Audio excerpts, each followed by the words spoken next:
Well, I've decided I'm not happy with this lighting prop. The reason why is because it there's no conduit for it.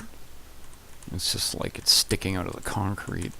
You know, if it was a real sewer, there would be a conduit. A conduit is a metal pipe that protects wires and cables. Like this is a conduit, right? But these are obviously just one-off props that they made. They don't look that great. Here's a conduit, eh? Because, you know, that's a conduit. What I want to do though is I want to run. I'm kind of thinking, you know, either run conduits along the entire concrete everywhere there's a light, or just sort of pretend that these pipes have also contain the electrical. So I could just sort of string a light prop from the bottom of each of these and leave it at that.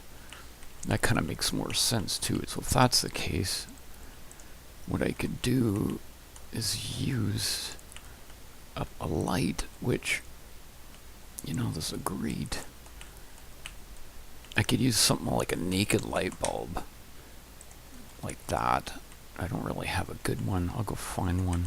Okay, so I'm in Snark's prop library from Team Fortress 2. I find a lot of the TF2 props work well with Alien Swarm, partly because the scale of TF2 is a little larger. So, as I was mentioning, scale issues, you know, slightly larger props work well. And the other reason why TF2 props I think work well in Alien Swarm is that their coloring is simpler and they're not as grimy and dirty, but that's alright, it's okay, because from far away you don't notice. The only thing I would say though is that you never bring props from another game that are distinct to that game. Like for example, TF2 is a very comic game, right? So I would never bring in a prop like this.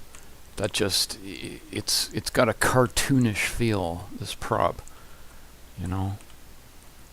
And it looks a little bit like a Disneyland prop. I would never bring that into Alien Swarm. You know, nothing like that. But I would, and I have, I've brought in, this is great, pile of I-beams, that sort of thing. I would never bring in a Combine prop, for example.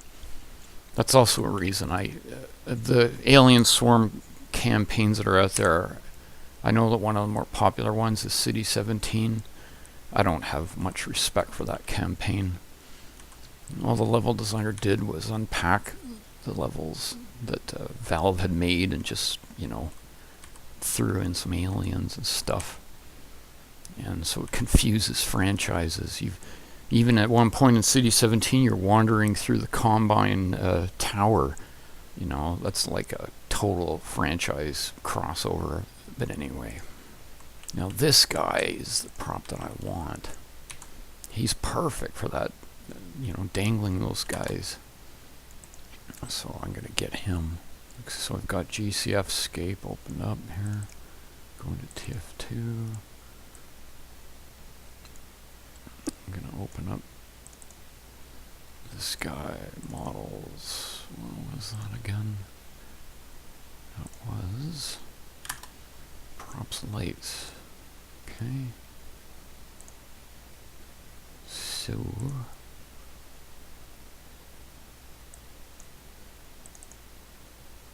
hanging bulb, I believe it was. Hanging bulb. Yep. So here we are. Models. Props. Lights. Okay, we'll bring this guy in here. Delete the DX, the DirectX 8 and the software render versions. You can't bring in the DX80 or the .dx80.vtx or the .sw.vtx versions. Those are obsolete and they'll actually cause your game to crash, or your level to crash. You only want the DX90. DX90 is DirectX 9 point whatever and up. And that seems to be what the game industry, or at least Valve's tools, have settled on. And I have to get the material. And that's in a here. They've restructured the materials and everything. So we go into models. And props, lights. They just have the VTFs, so I have to, where are we? Here we are.